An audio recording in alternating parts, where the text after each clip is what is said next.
तर मंत्री माणिकराव कोकाटे यांच्या अटकेसंदर्भात अर्ज दाखल करण्यात आलाय। जिल्हा सत्र न्यायालयाच्या न्याय दंडाधिकाऱ्यांच्या समोर हा अर्ज दाखल झाला असून कोकाटेंविरोधात अटक वॉरंट काढण्यासाठी हा अर्ज दाखल करण्यात आलाय आणि थोड्याच वेळात न्यायालय यावरती निकाल देणार आहे।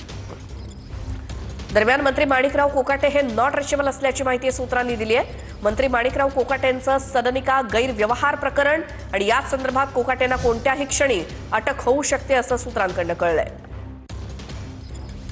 काल सत्र न्यायालयात आरोपी म्हणून श्री कोकाटे यांनी हजर राहणं अपेक्षित असताना आणि कायदेशीर बंधनकारक असताना त्यांनी अटक टाळण्यासाठी ते कोर्टापुढे जाणून बुजून हजर राहिलेले नाहीत। ही जी कायदेशीर पळवाट त्यांनी शोधून काढली ती पळवाट बंद करण्यासाठी आज आम्ही रीतसर मेहरबान ट्रायल कोर्टापुढे कलम 418 CRPC अंतर्गत अर्ज दाखल केलेला आहे। आपल्या सर्वांच्या वतीने मी माननीय मुख्यमंत्री महोदयांना याबद्दल आवाहन करतो, त्यांच्याकडे लॉ अँड ज्युडिशरी विभाग आहे तर त्यांनी स्वतः दखल घेऊन आरोपींचा राजीनामा घेणं आवश्यक आहे। कारण की गुन्हा सिद्धी झालेल्या व्यक्ती हा संविधानिक पदावर असणं हा एक अतिशय चुकीचा संदेश समाजात जात आहे।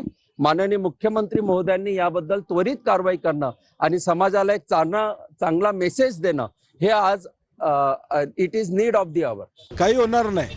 केंद्र सरकार पाठीमागे आहे, राज्य सरकार पाठीमागे आहे। त्यामुळे शिरसाट असू देत किंवा कोकाटे असू देत किंवा पैशाच्या बॅगा त्या ठिकाणी मोजल्या जातात, जमिनी कुणाकुणाच्या काढून घेतल्या जात आहेत, एवढे घोटाळे होत आहेत, कुठल्या मंत्र्यावर कारवाई झालेली गेल्या वर्षभरामध्ये आम्ही बघितलेलं नाही। त्यामुळं मला नाही वाटत सरकार हे संवेदनशील आहे, अशा कुठल्या कारवाई होतील अशी अपेक्षाच आता जनतेने सोडून दिलेली आहे।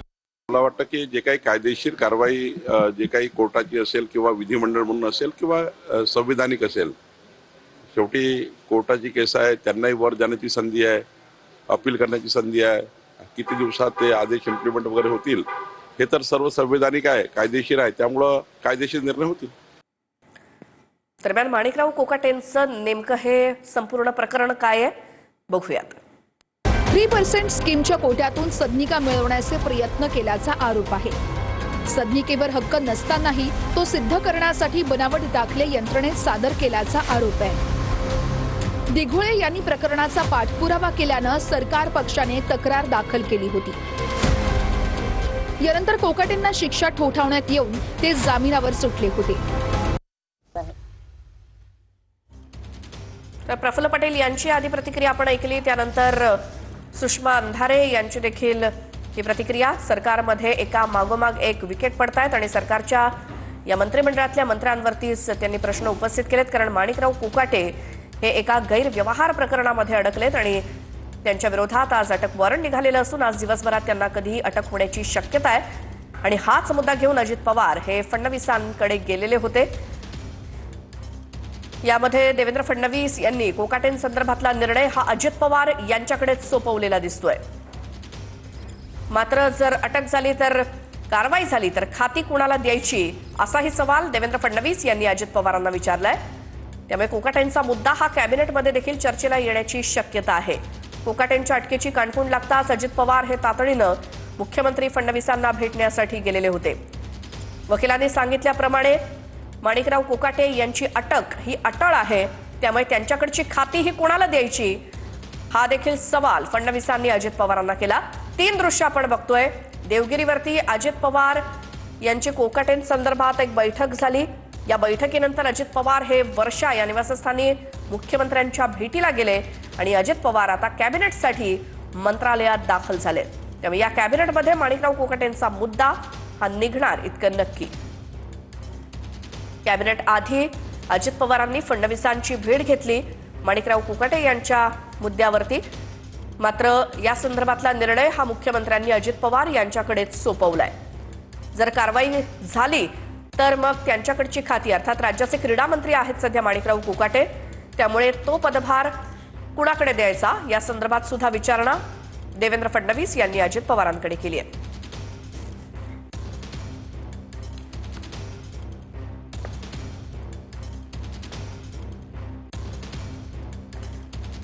मात्र आज माणिकराव कोकाटे हे नॉट रिचेबल असल्याची सुद्धा माहिती मिळालेली होती. कोकाटेंसंदर्भातला निर्णय फडणवीसांनी अजित पवार यांच्यावरती सोपवलाय.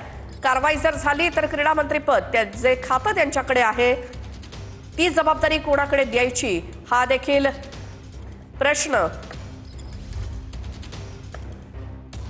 फडणवीसांनी उपस्थित केला. याच संदर्भात आपण राष्ट्रवादीचे सूरज चव्हाण यांच्याशी संपर्क साधला होता. ते काय म्हणाले ते ऐकूयात. मला न्यायालयावरती पूर्ण विश्वास आहे की याबाबतचा आम्हाला आमची बाजू मांडण्यासाठी त्या ठिकाणी वरच्या कोर्टामध्ये संधी नक्की दिली जाईल. या प्रकरणामध्ये आमच्याकडनं जे हायकोर्टामध्ये अपील आज या ठिकाणी करतोय आम्ही आणि त्या ठिकाणी आम्हाला नक्कीच न्याय भेटेल हा विश्वास सुद्धा आम्हाला हायकोर्टाकडनं आहे.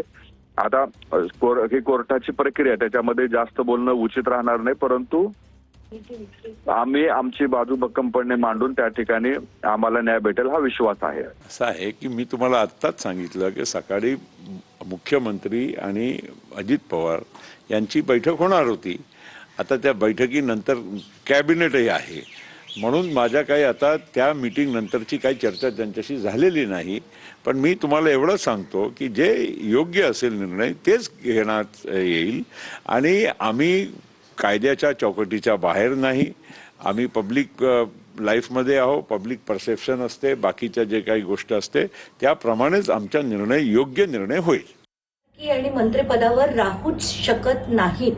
त्यांनी अपील करावं, त्यांनी हायकोर्टात जावं, सुप्रीम कोर्टात जावं, पण ते आमदार आणि मंत्री असूच शकत नाही.